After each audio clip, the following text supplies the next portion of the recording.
Советот на град Скопје едногласно ја прифати иницијативата за дислокација на цементарницата Усие, поднесена од Зелен Хуман град по 13-часовна седница,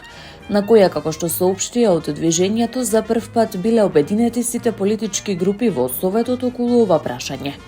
Со усвоените заклучоци, град Скопје е задолжен да се обрати до Министерството за животна средина и просторно планирање, со официјално барање да се испита работењето на цементарница Усие и на сите големи индустријски загадувачи, како и дали целосно ги исполнуваат условите и обврските од дозволите за работа и важечката еколошка регулатива. Министерството треба во најкраток рок да го извести градот за резултатите. Истовремено, од Државниот инспекторат за животна средина се бара да спроведе серија ненајавени вонредни инспекцијски надзори,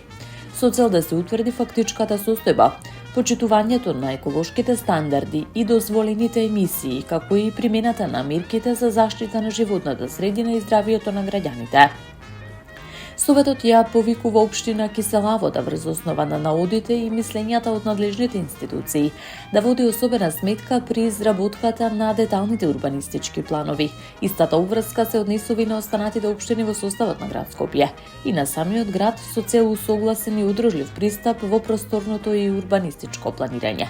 Дополнително, градоначалникот на град Скопје задолжен е да се обрати до владата за да се разгледа можноста за започнување постапка за дислокација на Усија и на други големи индустријски загадувачи на соодветни локации надвор од Скопската котлина, согласно Законот за животна средина и просторниот план.